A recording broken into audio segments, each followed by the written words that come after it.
Allahu Akbar, Allahu Akbar, Allahu Akbar.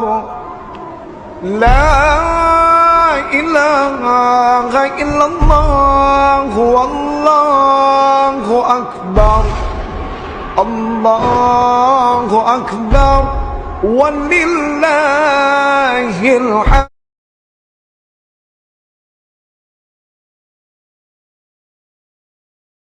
Assalamualaikum warahmatullahi wabarakatuh. Alhamdulillah, salatu wassalamu ala rasulillah. Pada kesempatan yang bahagia ini kita akan menjelaskan tentang bagaimana cara pelaksanaan sholat id di rumah. Karena bisa jadi kita tidak bisa melaksanakan sholat id di lapangan karena ada halangan.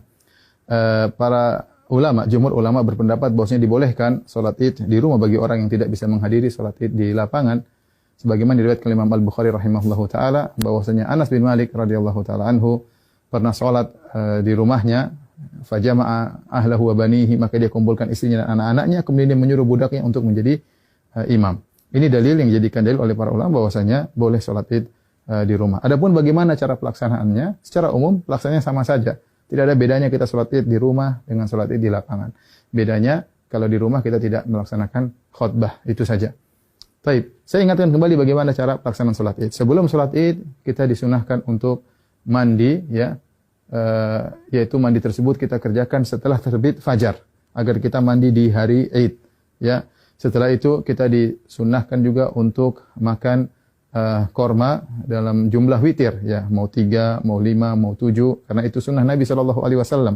Kenapa kita dianjurkan makan korma? Untuk menunjukkan bahwasanya hari tersebut adalah hari Al-Fitr. Al-Fitr secara bahasa artinya berbuka. Idul Fitri artinya hari berbuka, artinya kita sudah tidak puasa lagi. Maka kita tunjukkan bahwasanya kita berbuka. Sebagaimana kita berpuasa karena Allah, kita berbuka juga karena Allah, dan Nabi SAW segera menunjukkan berbukanya tersebut. Kalau tidak ada korma, maka sebenarnya Allah mengatakan boleh makan yang manis-manis.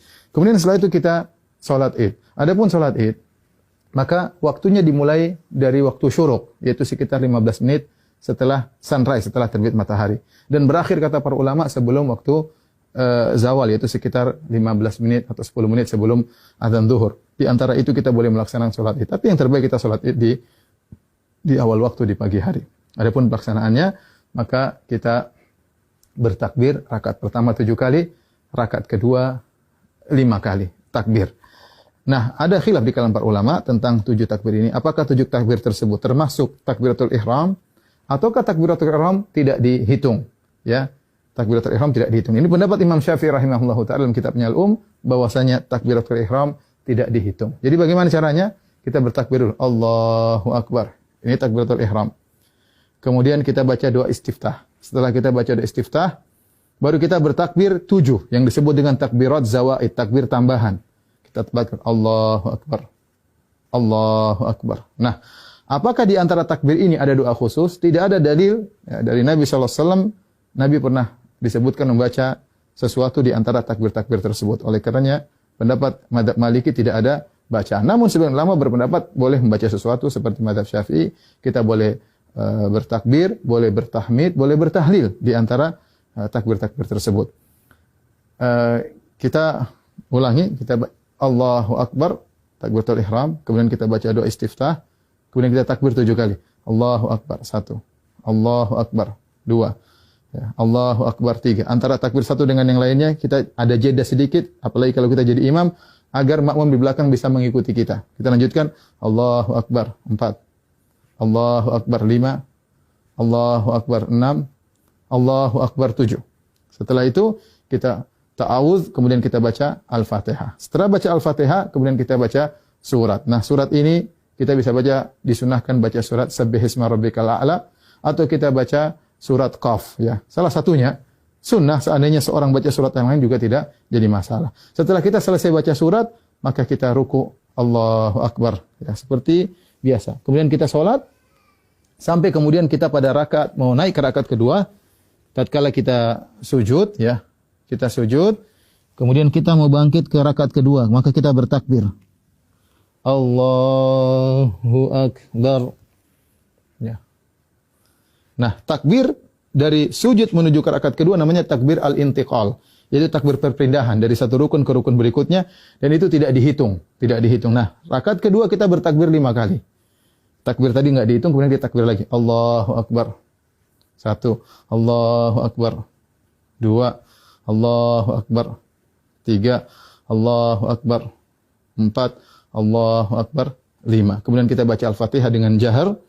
Kemudian setelah itu kita baca surat, disunahkan kita baca surat Al-Ghasyiyah atau kita baca surat Qaf, surat Al-Qamar, kita baca surat Al-Ghasyiyah atau kita baca surat Al-Qamar. Kalau tidak, kita baca surat yang lain, tidak jadi masalah. Kemudian kita selesaikan salat kita. Nah, setelah salat, apakah ada khutbah? Jawabannya, Anas bin Malik ketika mengumpulkan anak dan istrinya, beliau tidak berkhutbah. Oleh karenanya, asalnya kita tidak berkhutbah. Namun sebagian ulama seperti Ibn Qasim dari mazhab Maliki mengatakan jika berkumpul banyak orang maka ada yang berkhutbah, maka itu baik, tidak mengapa, tidak terlarang, ya.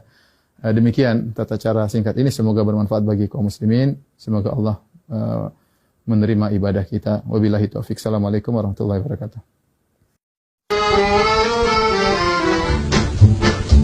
Setelah berpuasa 1 bulan lamanya, berzakat fitrah menurut perintah agama. Kini kita beridul fitri berbahagia. Mari kita berlebaran bersuka gembira.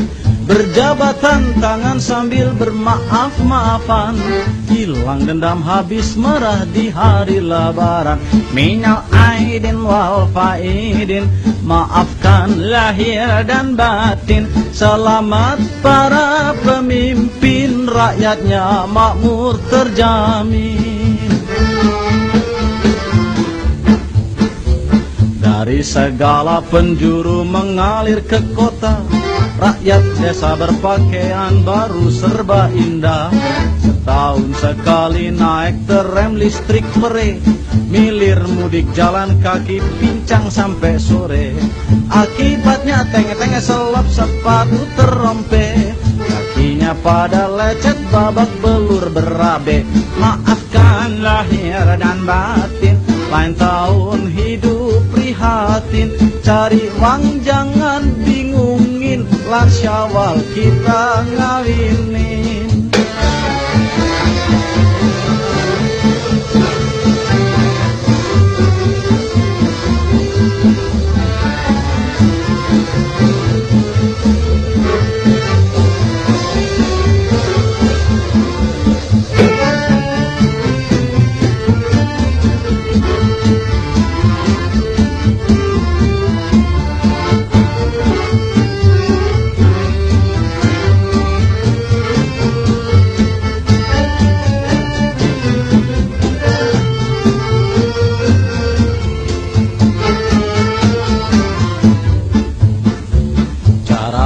Kota berlebaran lain lagi, kesempatan ini dipakai buat berjudi. Sehari semalam main ceki mabuk brandy, pulang sempoyongan kalah main pukul istri. Akibatnya sang ketupat melayang ke mata, si penjudi matang biru dirangsang si istri.